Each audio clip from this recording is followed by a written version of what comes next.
একদম এত সুন্দর, মানে চোখগুলো এত সুন্দর লাগছে বলার না। আমি দেখে বলছি যে ঠাকুর চলে গেছি তোমরা নিয়ে চলো। মানে হনুমান হনুমান বেলায় এই কাউলায় দুবার পা হচ্ছে গাছের ফটো, এখন ফুল গাছ তলায়, আর এই বেলায় পাহাড় থেকে সঙ্গে শুনি এত যে ঘুরাচ্ছে আবার মানে দাঁতগুলো লড়ে গিয়েছিল আর কি হয়েছিল, ওটাই কি লোম দাদা নেই ছিল, ধাক্কা লাগলো মুখে, দাঁত ভেঙে গেল চারটিয়া না দুটা জানি না। কার দাঁত? গৌতমের। ও বলছে বিরাট লোম, আমি লাড়ছি বিরাট লোম, বিরাট মানে লোম ল্যান।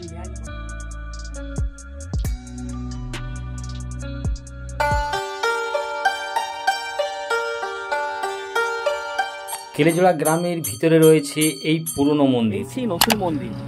এখানেই হনুমানের মূর্তিকে পুনর্নির্মাণ করা হয়েছে এবং রামনবমী পুজো সামনের রবিবার 6 এপ্রিল 2025 এখানে হতে চলেছে, তারই প্রস্তুতি চলছে এখানে।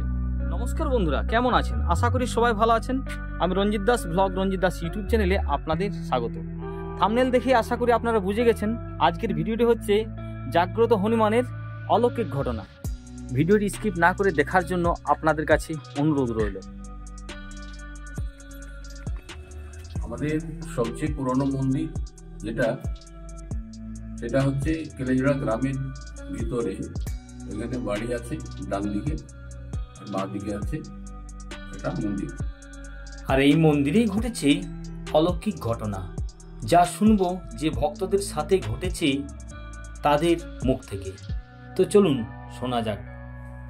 আমাদের শিব মন্দিরে যাত্রা হয়েছিল, তো যাত্রা আমরা অল্প ছোট ছিল, তো যাত্রা হতে আমরা দেখলাম যাত্রা ভেঙে আসবে, তার আগে আমরা বিরিয়ানি দিই। আমি আর সর্বেন্দু আমরা আগেই বিরিয়ানি দিয়েছি। আমাদের একটা গলি ছিল, সেই গলিটা আমরা আসছি তখন আমাদের মাটির বাড়ি ছিল। সেই গলিতে আস্তে আস্তে ওইধার থেকে যেন এতই রুদ্রশ্বাস আসছে, খুব জোর ধাক্কা পাইল আমাদের। আমার দাঁত 3-4টে ভেঙে পড়ে যায়, মুখটা পুরো রক্ত, পুরো মুখে রক্ত। যে আমি পুরা কান্নায় ভেঙে পড়েছি। কিন্তু যে আমার পেছনে যেত সে লাগছে বলছে বিরাট লোম। আর আমি ওকে জিজ্ঞেস করছি ক্যাপিটাল, কিন্তু রাগ কাটছে না। সর্বর নাম ছিল না? সর্বেন্দু। তো আমি বলছি যে ও বলছে বিরাট লোম, আমি লাড়ছি বিরাট লোম, বিরাট মানে লোম ল্যাঞ্জ ম্যাঞ্জ কত কি রয়েছে, কিন্তু কোথাও বলছি না আমার কাছে দাঁড়ায় আছি। আর ও আমাকে কাঁধে হাত ধরে দাঁড়াইছে ওইটা। কিন্তু অন্ধকারে চিনতে পারছি, তখন গ্রামের লাইন ছিল না, অন্ধকারে চিনতে পারছি না, অন্ধকারে কিছু চিনতে পারছি না। তারপরে কান্নাকাটিতে বাকুলের তো সব দিয়েছিল, বাকুলের লোক সব ভিড়ে আসে, তো ভিড়ে তখন আর কিছু দেখাই নেই। সর্বেন্দু বলছে মন্দির দেখে চলে যায়। শিব মন্দির থেকে আমরা নাটক দিকে আসছিলাম, নাটক দিকে এসে একটি দুয়ারের কাছে ছুটি ছিল, ছুটির কাছে এসে পরে একটি গোটাই লোম কাদা নেই ছিল, ধাক্কা লাগলো মুখে, দাঁত ভেঙে গেল চারটিয়া না দুটা জানি না। কার দাঁত? গৌতমের।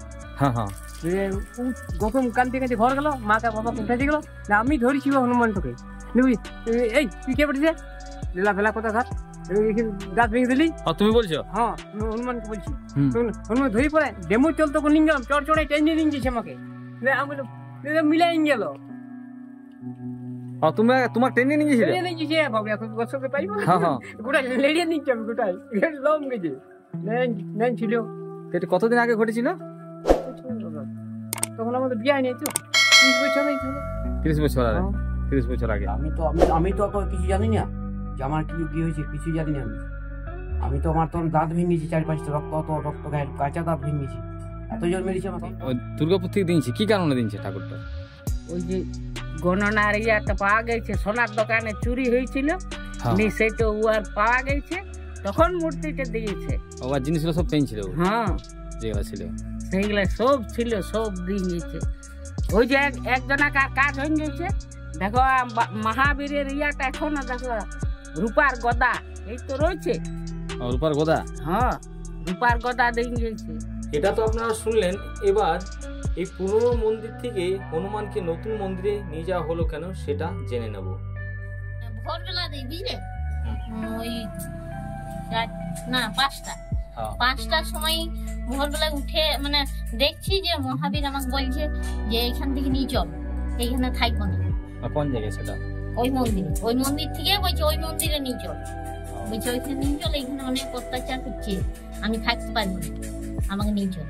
হ্যাঁ, এমনিকে তাকাইছে পেছন থেকে আর ই করছে, আবার তাকাইছে আবার ই করছে, আসছে মানে বিয়ে চলে আসছে।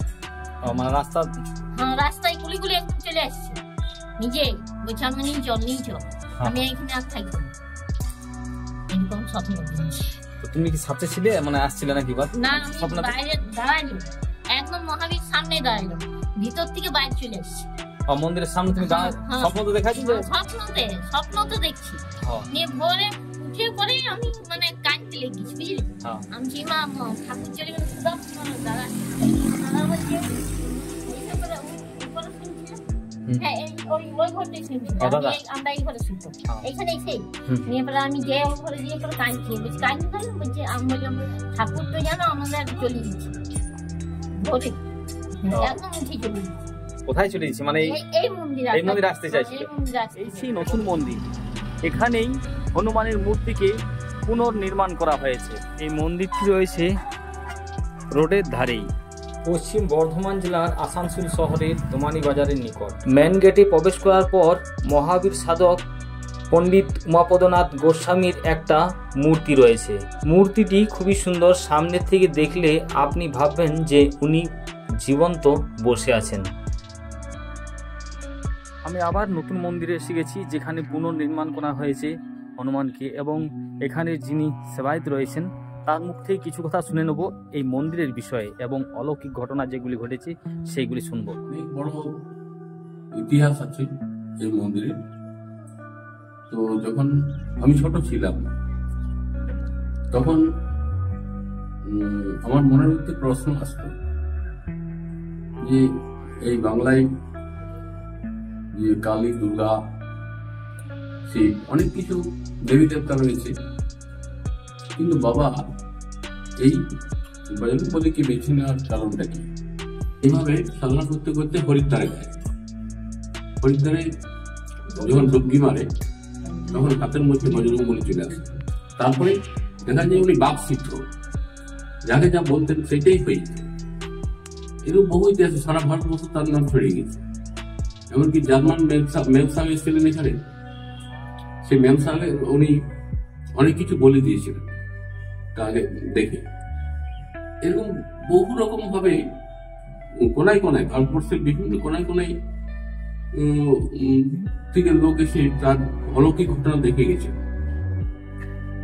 তো তাকে একবার এভাবে একজনকে চোর বলে দেওয়াতে এই বানপুরে তাকে তুলে নিয়ে যায় বাবাকে, এবং যখন তাকে মার্ডার করতে যায়, হত্যা করতে যায়, তখন তার কি এমন শক্তি দেখে সমস্ত গুন্ডার গ্যাং তার কাছে মানে একদম ষষ্ঠাঙ্গে প্রণাম করে এবং তাকে পৌঁছে দিয়ে যায়। এরকম বড় বড় সংকট এসেছে। তো পরবর্তী ক্ষেত্রে আমি বজরংবলীর পূজা সেবা করতাম না, কিন্তু মনের মধ্যে এটাই হতো যে বাবা এইসব কেন করছে, এবং তাকে অনেক কিছু কটূক্তি শুনতে হয়। তখন বাংলায় বজরংবলী বলে কি না চলে, ভাবতো বান্দর, এবং গ্রামের আশেপাশের লোক সবাই বলতো বান্দর এনেছে, লেজ লাগা একটা বান্দর নিয়ে এসে সেটাকে পূজা করছে। তো সেই হিসাবে আমিও ততটা ইয়ে করতাম নাই, কিন্তু পরবর্তী ক্ষেত্রে দেখলাম বজরংবলী অলৌকিক একটা শক্তিতে আমাকেও এই পথেই মানে উনি টেনে নিলেন এবং পূজা দিচ্ছে। বেলায় এই তাও বেলায় দুবার পাওয়া গেছে গাছের ফটো, এখন ফুল গাছ তলায়, আর এই বেলায় ভাব থেকে সঙ্গে সঙ্গে মানে হনুমানটি নিয়ে যেতে। হনুমানের মন্দিরটি বরগাছ ও জোড়গাছে ছায়া করে রেখেছে।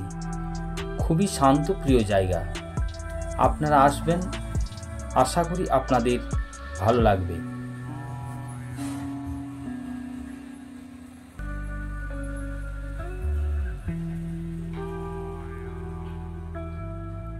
এই মন্দিরের সেবায়িত ও ভক্তদের মুখ থেকে শুনলেন হনুমানের অলৌকিক ঘটনা। আপনাদের কেমন লাগলো তা অবশ্যই কমেন্টে জানাবেন, আর ভিডিওটি ভালো লেগে থাকলে একটা লাইক করবেন। আপনাদের একটা লাইক আমাদের মতো ইউটিউবারদের সহযোগিতা করে এই ধরনের আরও ভালো ভালো ভিডিও বানানোর জন্য।